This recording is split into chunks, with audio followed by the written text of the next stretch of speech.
This is Weekly Woman by Jubilance for PMS. Well, welcome, Asia. We are so excited to have you on the podcast. Thank you so much for being here today. Thank you for having me. I'm so excited, and I can't wait to dive in. You have such lovely energy. So Yay! I'm looking forward to co-creating this episode with you. Amazing. Now, Asia, where are you calling in from?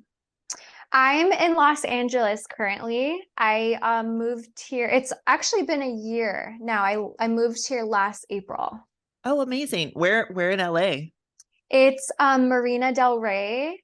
So I Okay. didn't even hear of it until my former client, who's my roommate now, she brought it up, and it's such a beautiful place. Like, it's walking distance to the marina. So I manifested this. I love that for me. Wow. That's awesome. Where did you move from? I was in the Bay Area, so Silicon Valley, where like Google, PayPal, all Oh, those wow. like big companies are. I was there for 8 years. Oh my gosh. That's Yeah. amazing. Were you working Yeah. in the tech industry then before you got into coaching? Not in tech, but I was Okay. in social media marketing. All right. So yeah, not in tech, but everyone around me was in tech. It's a very different environment than LA, I would say. Yeah, I can't imagine the difference. And like also LA has so much better weather. I also grew up in Yeah. SoCal. I'm from San Diego originally. And Oh. yeah, I was always shocked by the cold up in San Fran. And it's windy, and and then San Francisco is foggy, and it's just not my vibe. I'm writing a book right now, and so I wanted to I've noticed that my creativity sparks when I'm by water. Hmm. So when I was going through a breakup, I was like, huh, let me change the scenery. So I was looking at San Diego, Hawaii, and wasn't even considering LA. And Okay. then my former client, funny short story, I'm all about setting intention.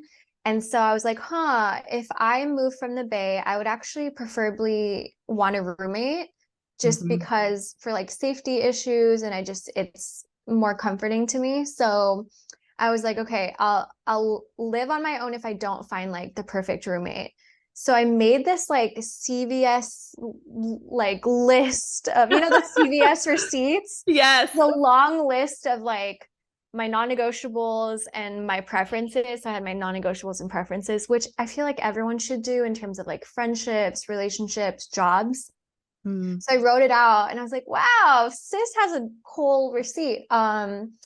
Literally 2 days after, my former client, who was living in Amsterdam, randomly hit me up because she was in my self-love program. She randomly hit me up and was like, hey, I'm moving to LA from Amsterdam.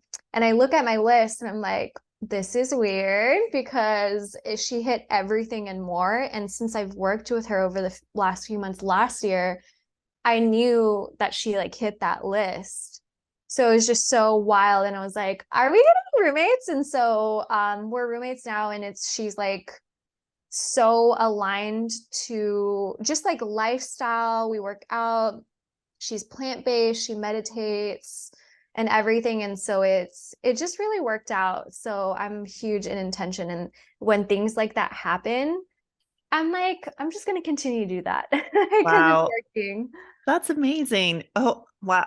I can't believe that just kind of like fell into your lap. It just making that list and then discovering that this was the perfect match. Perfect for like a roommate.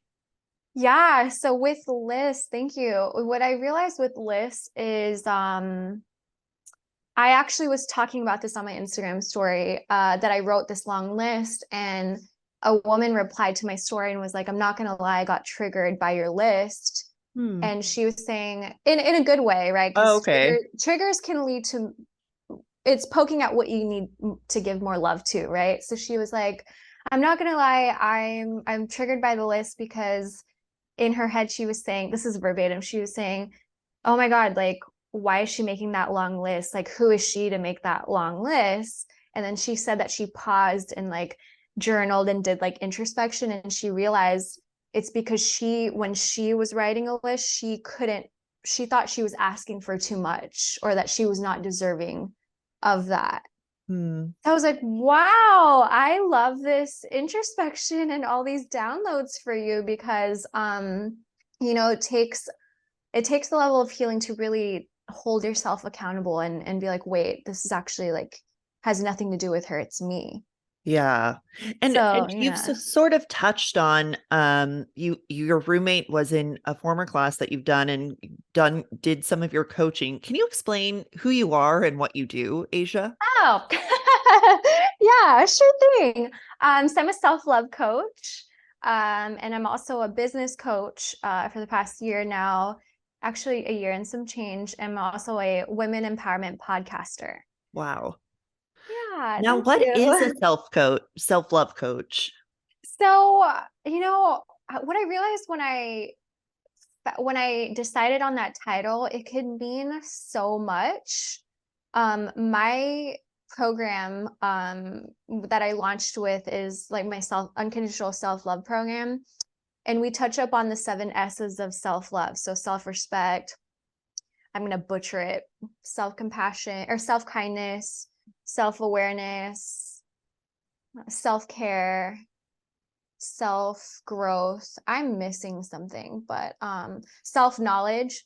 So it's like the S's, and we dive into that. So really, self love. My main teachings and coaching is really it's CBT based. So if you've heard of cognitive behavioral therapy, Hmm. it's the examination of irrational thoughts. So it's a lot of CBT based activities that we do in like worksheets, and then we dig into inner child wounds.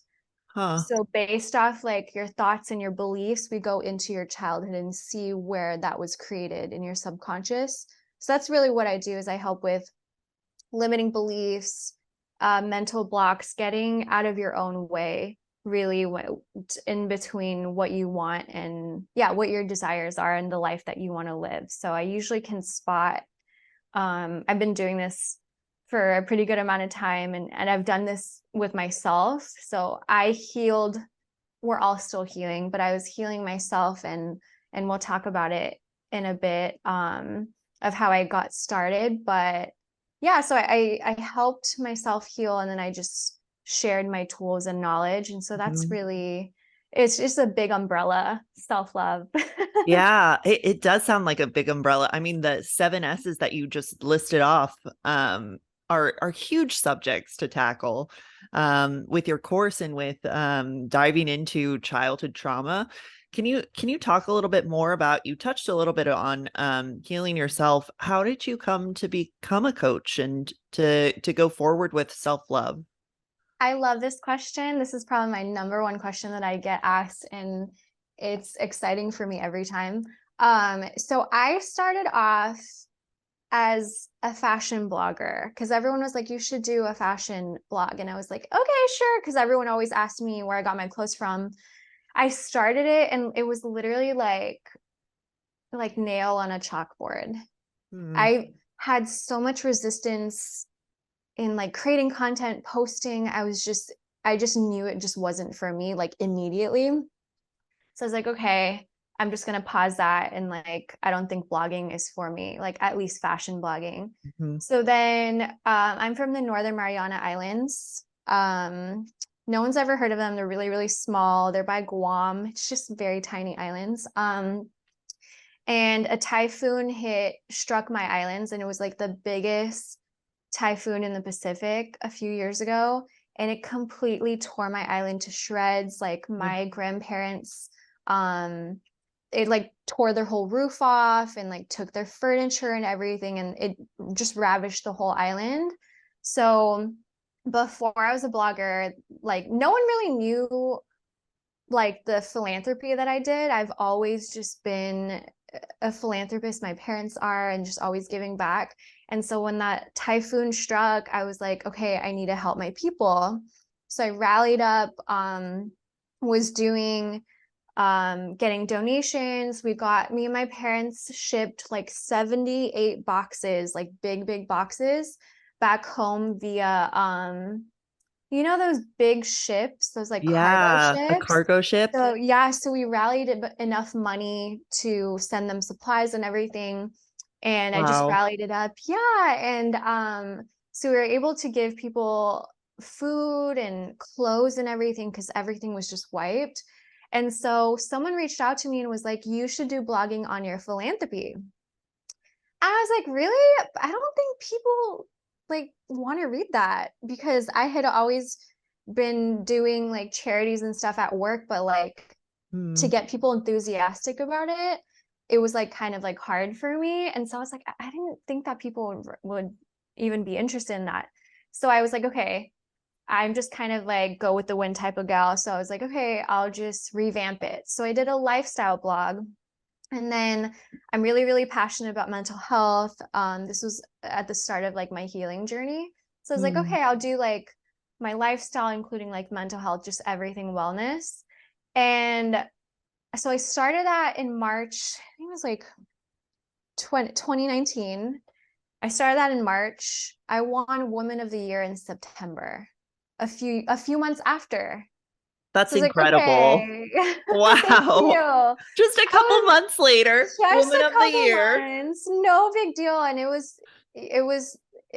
was just like, wow, okay. My trophy's like right here. It's so funny. I put Oh, it right there just wow. to be inspired. Good.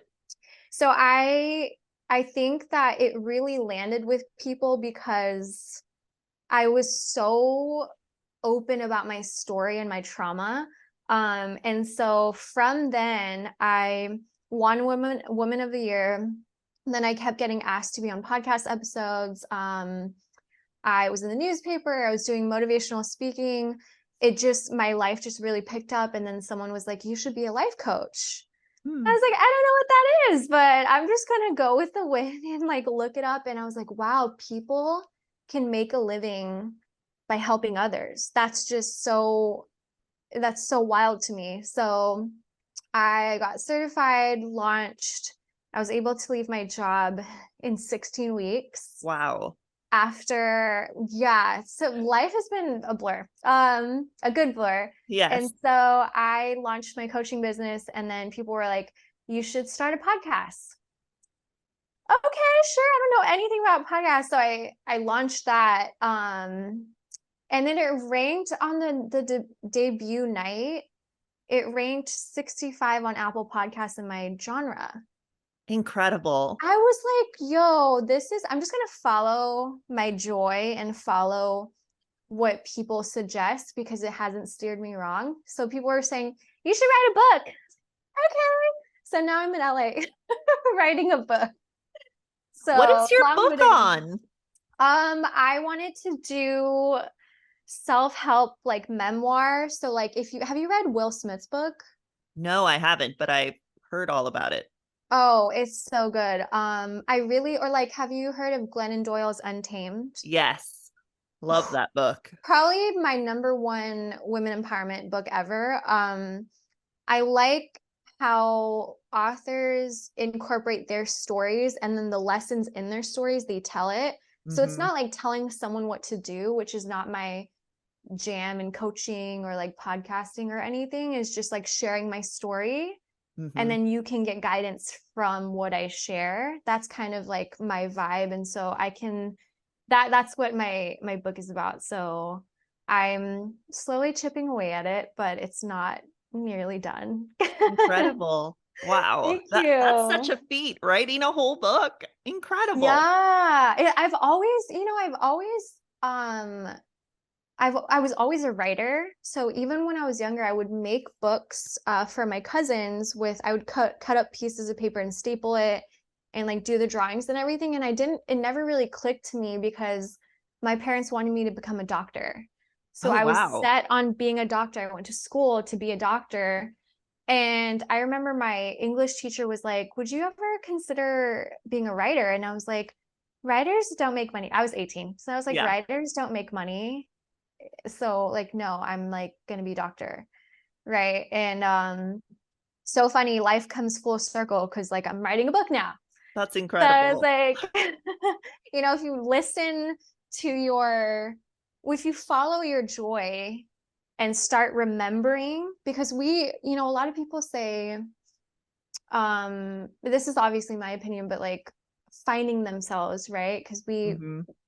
But all we have to do is remember, because it's everything that we need is already within us. We just have to start remembering, because societal, patriarchal, generational trauma, condition us. And so it's just about Hmm. like unlearning and remembering.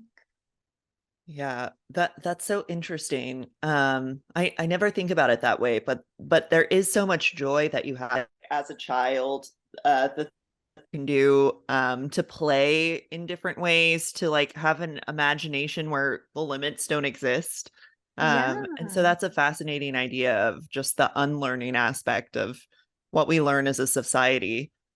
I mean, Yeah. the company I work for is a menstrual product company. And so there's such a taboo to even just talk about periods or menstruation or female bodies or menstruators' bodies. And so that idea of like unlearning what we can and cannot say, I think is something that like we've taken with the company. How did that switch for you too, then with the pandemic? You started a company in 2019, you won an award right in as Women of the Year in September 2019, and then boom, pandemic hits. How did you have to shift your business and your business model?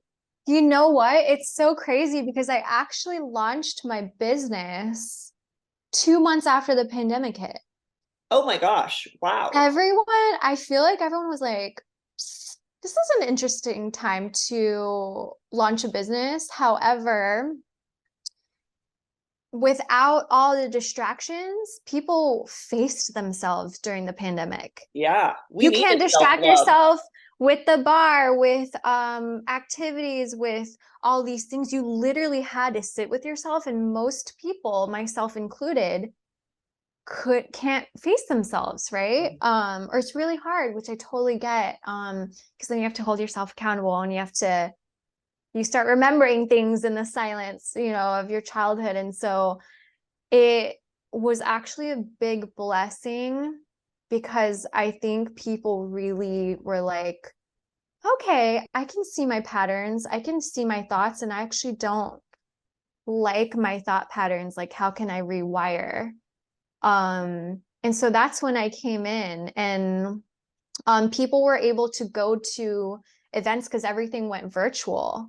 So you Yeah. can really just hop on events from like across the world. So it actually made me more, it elevated my platform more. Wow. That's Yeah. fascinating. That's amazing.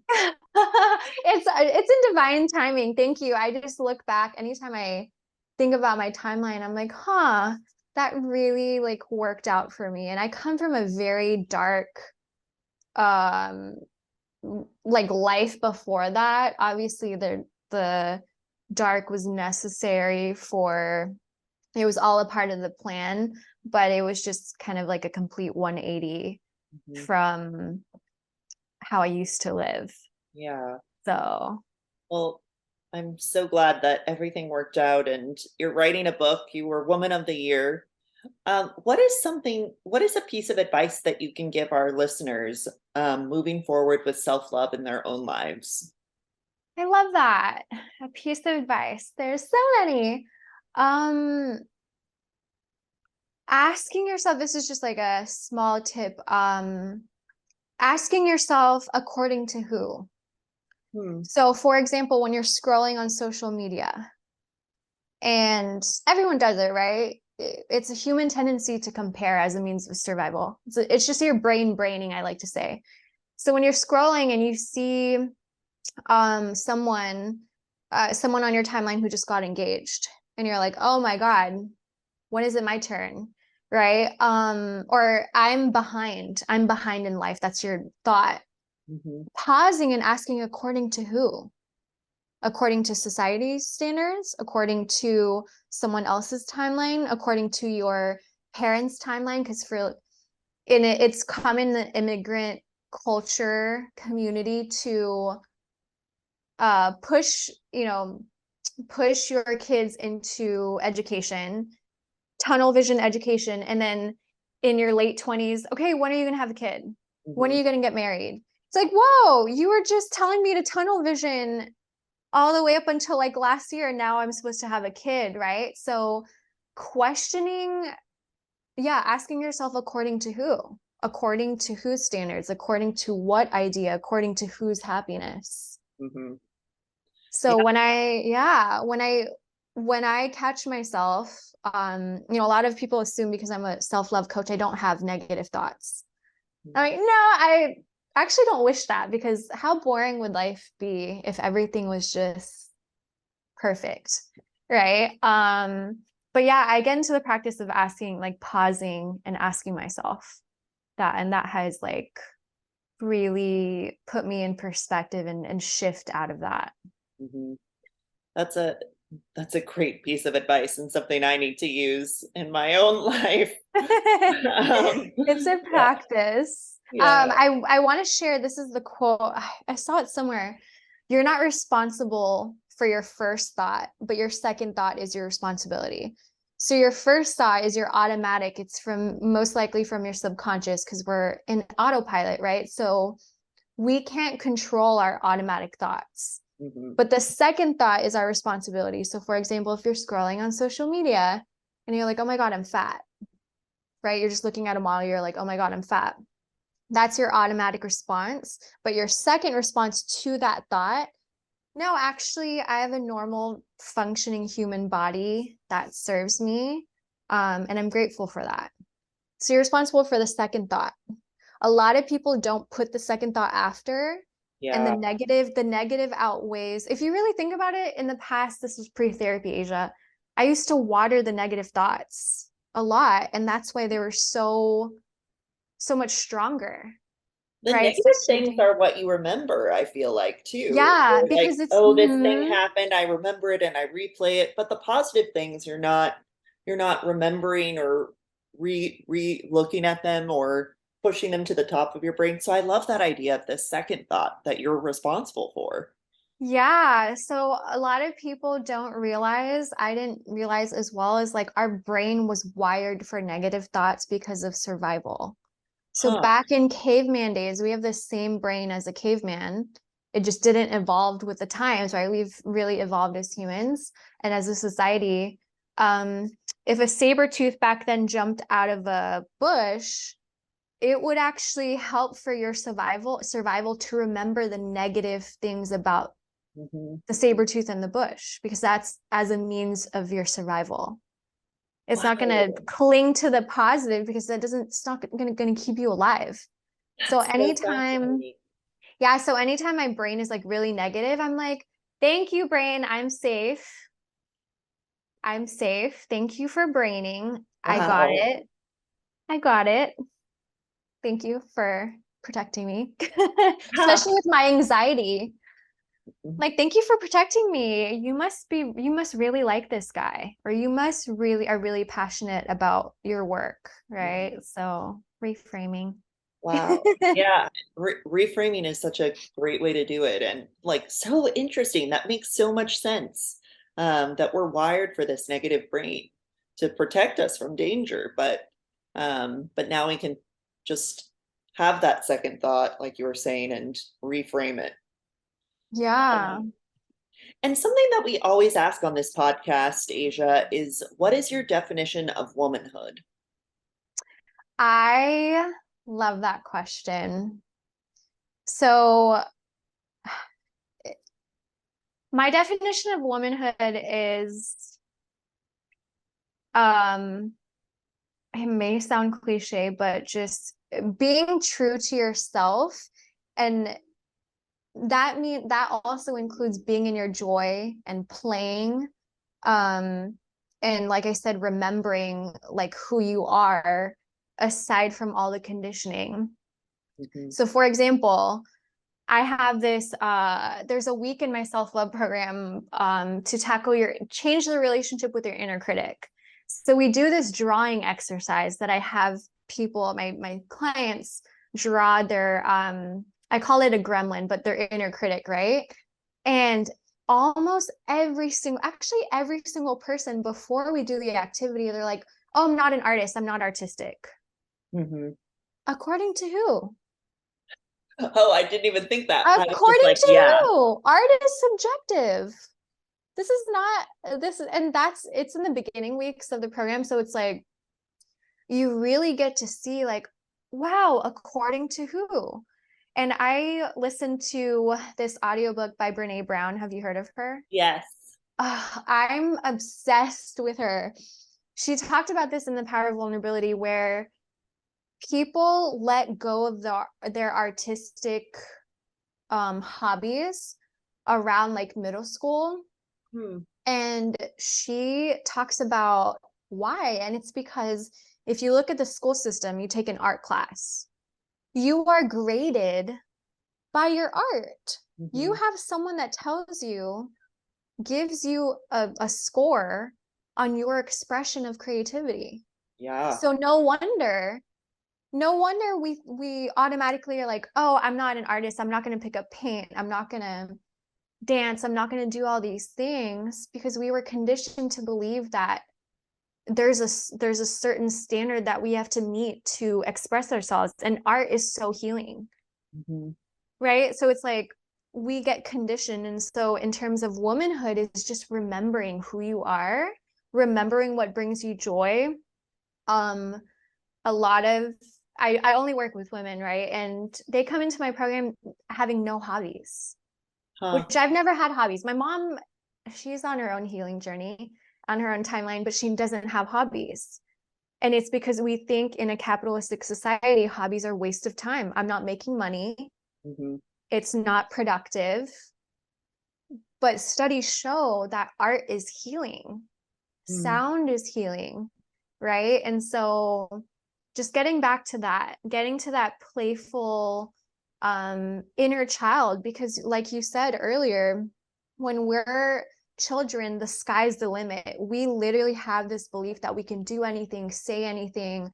Boundaries, children have the best boundaries. If they see someone, they're like, right? But when we're into adulthood, we struggle to set boundaries because of all the conditioning. So it's like you look at kids, and I'm just inspired because they're like, no, I don't want that, right? It's not like a people pleasing. It's like, it's a hard no for me.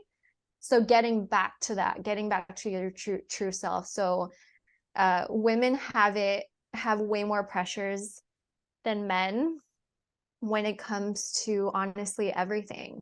Mm-hmm. So getting back to that without the conditioning, like stripping that away. Yeah.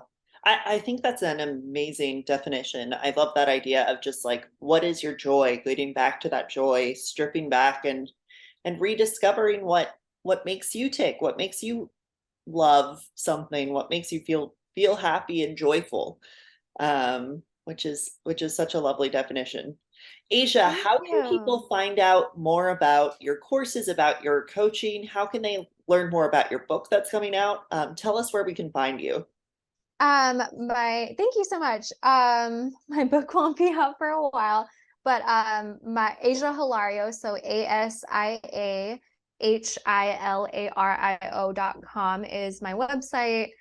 It's asia.hilario on Instagram. I'm the most active on Instagram.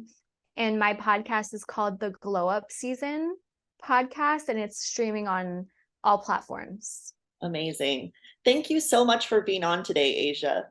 Thank you so much for having me. This was so lovely. I feel energized.